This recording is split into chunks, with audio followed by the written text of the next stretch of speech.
Assalamualaikum warahmatullahi wabarakatuh. Nah, pada video kali ini kita akan membahas tentang materi Pitagoras. Kalau kita berbicara tentang Pitagoras, berarti kita sedang membicarakan segitiga siku-siku, seperti gambar yang ada pada video ini ya. Jadi, teori Pitagoras yaitu kuadrat sisi miring atau kuadrat panjang sisi miring sama dengan jumlah kuadrat panjang sisi siku-sikunya atau jumlah kuadrat sisi lainnya.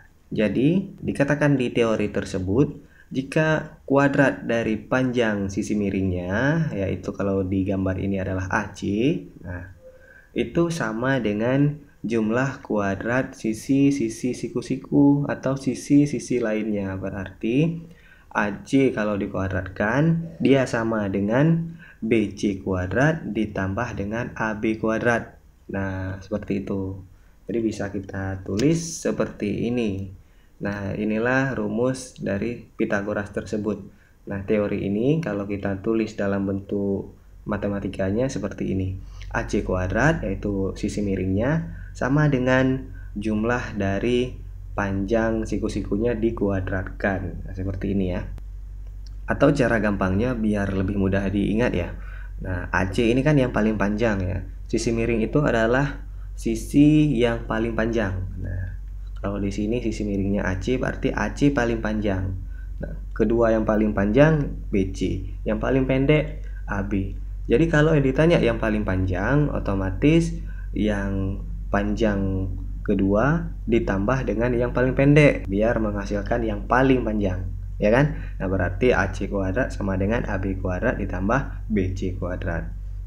Kemudian kalau yang ditanya AB, ditanya yang paling pendek misalnya, ditanya yang paling pendek berarti kita kurang yang paling panjang, kita kurang dengan yang kedua paling panjang. Nah, yang bersisa yang paling pendek nanti. Jadi rumusnya AB kuadrat sama dengan yang paling panjang AC kuadrat dikurang dengan yang panjang peringkat kedua yaitu BC dikurang dengan BC kuadrat.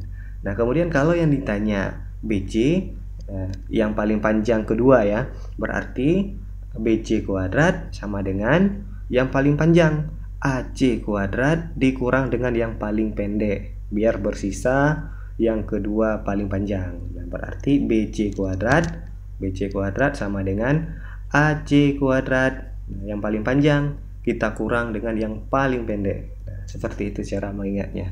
Semoga bisa teringat ya. Nah, kita lanjut ke soal. Soal yang pertama, perhatikan gambar berikut ini. Ada gambar segitiga siku-siku, siku-sikunya di B dengan panjang AB-nya 12 cm, kemudian panjang AC-nya yaitu sisi miringnya 15 cm. Panjang BC adalah, berarti yang ditanya adalah yang paling pendek ya, BC. Nah, rumusnya BC kuadrat, karena ini ditanya yang paling pendek, berarti yang paling panjang kita kurang dengan yang panjang tingkat kedua. BC kuadrat sama dengan AC kuadrat dikurang dengan AB kuadrat. Sehingga nah, AC-nya kan 15 cm ya. Cm-nya kita tidak letakkan dulu biar lebih mudah ya.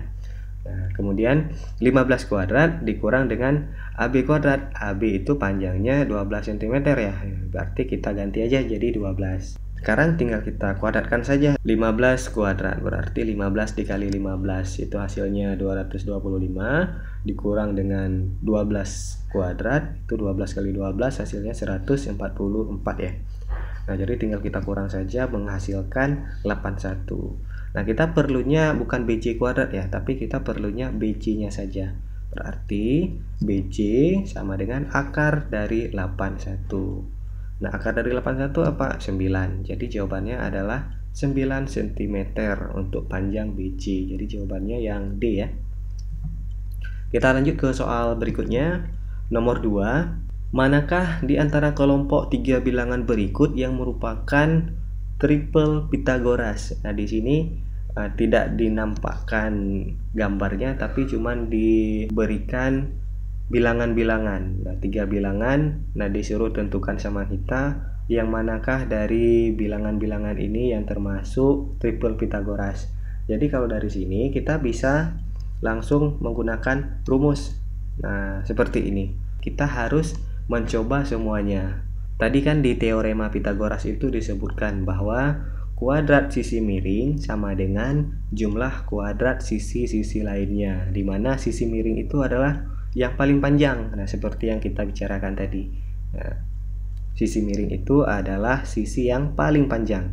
Jadi, kalau yang di A ini ada bilangan 10, 12, dan 14, berarti sisi miringnya adalah yang paling tinggi nilainya, yaitu 14. Berarti bisa kita buat, nah, 14 kuadrat sama dengan 10 kuadrat ditambah dengan 12 kuadrat. Nah, karena sisi miringnya itu yang paling tinggi, maka 14 kita jadikan sebagai sisi miringnya. Jadi, untuk menentukan ini triple Pitagoras atau bukan, kita buat rumus seperti ini. Nah, kalau hasil akhirnya ruas kiri sama dengan ruas kanan, berarti dia benar kalau angka-angka ini adalah triple Pitagoras. Tapi kalau tidak sama, berarti angka-angka ini bukan triple Pitagoras.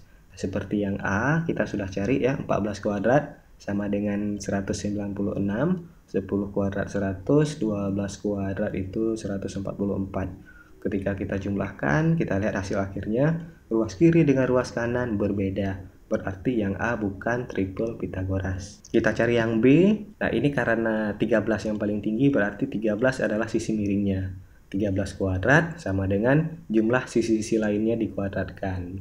Nah, 13 kuadrat 169, 11 kuadrat 121, 7 kuadrat sama dengan 49. Dijumlahkan, rupanya sisi kiri dengan sisi kanan itu berbeda, berarti yang B juga bukan triple Pitagoras. Nah, otomatis ini adalah jawabannya yang C ya, sebelum kita cari, karena yang A bukan, yang B bukan. Asumsi kita yang C yang benarnya. Kita cari sekarang. Yang C mungkin agak sedikit rumit karena ada pecahan campuran di sini ya. Ada 2 1/2 dengan 6 1/2. Nah, yang paling tinggi kan ini 6 1/2 ya, berarti ini adalah sisi miringnya. 6 1/2 kuadrat sama dengan 6 kuadrat ditambah 2 1/2 kuadrat. Nah, kemudian pecahan campuran ini kita ubah dulu menjadi pecahan biasa, karena untuk memudahkan kita dalam mengkuadratkannya nanti. Nah, 6 1/2 kita ubah menjadi 13/2. Nah, yang 2 1/2 kita ubah menjadi pecahan biasa menjadi 5/2. Nah, cara perubahannya sudah tahu ya. Nah, ini sudah kita pelajari di sekolah dasar. Nah, caranya ke samping kita kali, ke atas kita tambah. 2 dikali 2 4 ditambah 1 5. Penyebutnya tetap sama. Kalau di sini 2, di sini juga 2. Kemudian tinggal kita kuadratkan saja.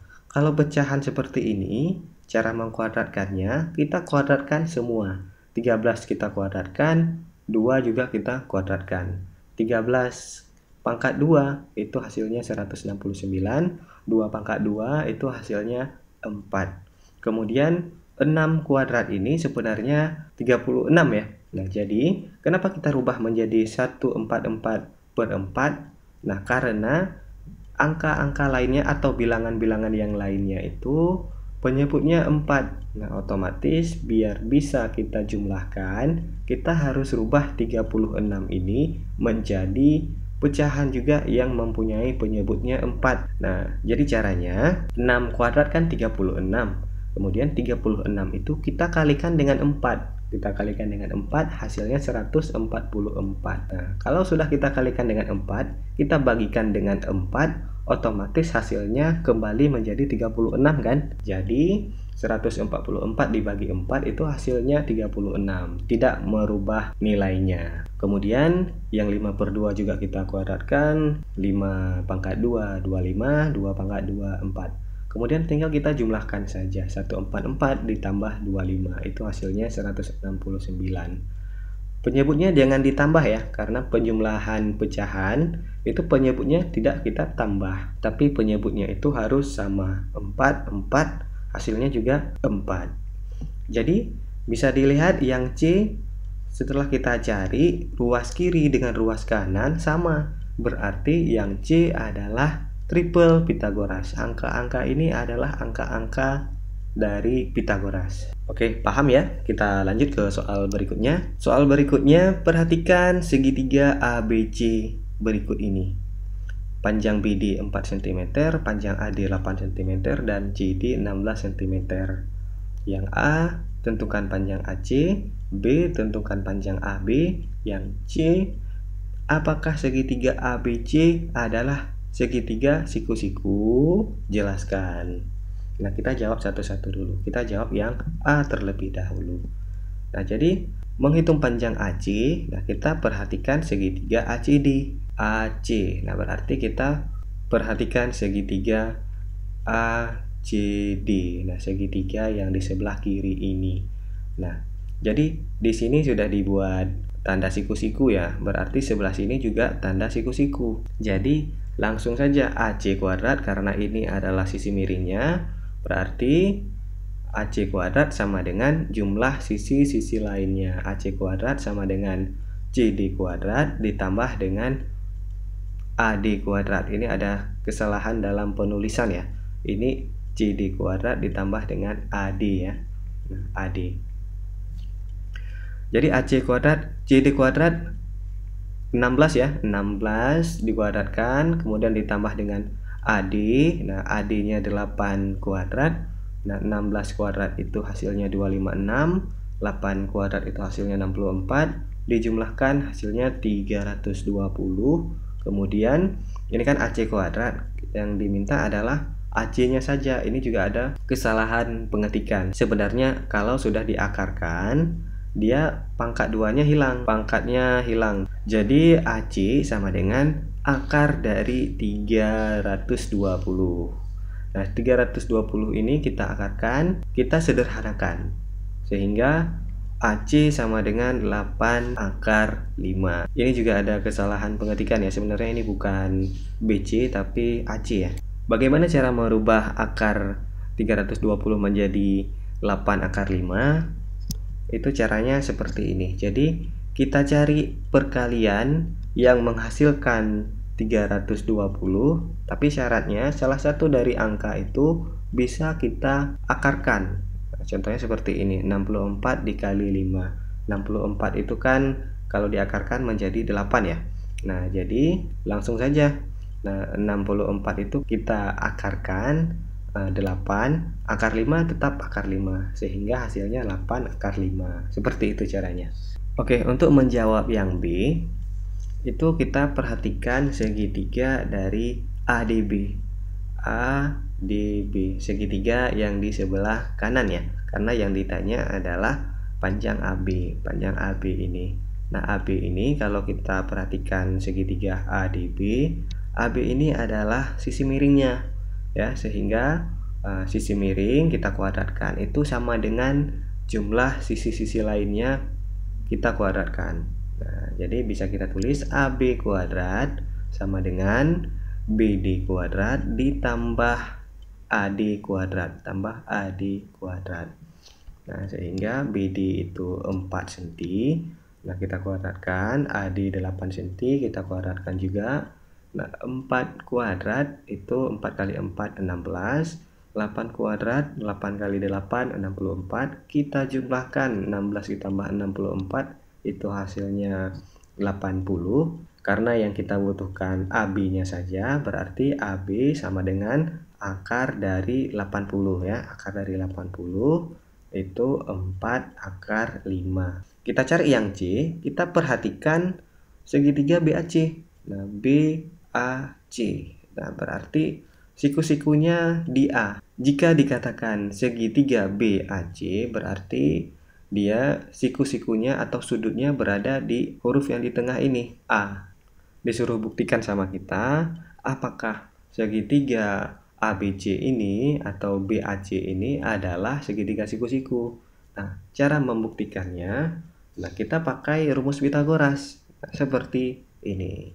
Nah, berarti sisi miring kita kuadratkan sama dengan jumlah sisi-sisi lainnya kita kuadratkan juga. Nah, jadi kalau yang di segitiga yang besar ini, sisi miringnya bukan AC, tapi BC. Nah, sisi miring itu yang paling panjang. Nah, sedangkan AC ini dia tidak panjang. Yang paling panjang adalah CB ya. Nah, jadi tidak semua yang terlihat miring itu adalah sisi miring. Jadi BC kuadrat sama dengan AC kuadrat ditambah dengan AB kuadrat. CB-nya yaitu 16 ditambah 4. AC-nya sudah kita cari tadi, AC-nya 8 akar 5 ditambah AB-nya 4 akar 5 sudah kita cari yang poin B tadi. Nah, kemudian tinggal kita kuadratkan saja. Nah, 16 ditambah 4 20 kita kuadratkan. Nah, cara mengkuadratkan bilangan seperti ini, kita kuadratkan keduanya. 8 kita kuadratkan, akar 5 kita kuadratkan. 8 kita kuadratkan, 8 kali 8 64. Akar 5 kita kuadratkan, akar dia habis dengan pangkat ya. Nah, akar ini sebenarnya ini akar 2 nih, akar pangkat 2 dari 5. Nah, begitu cara bacanya. Cuman 2 tidak dituliskan lagi di sini, sehingga akar ini habis dengan pangkat yang bersisa 5.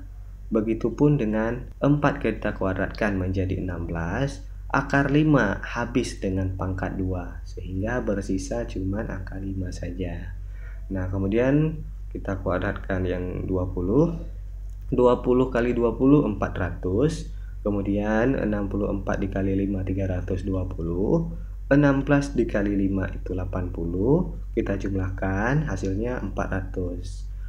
Nah, dari sini kita bisa lihat sisi sebelah kiri atau ruas sebelah kiri itu sama dengan ruas sebelah kanan, membuktikan bahwa segitiga BAC atau segitiga ABC itu adalah segitiga siku-siku, yang siku-sikunya berada di A.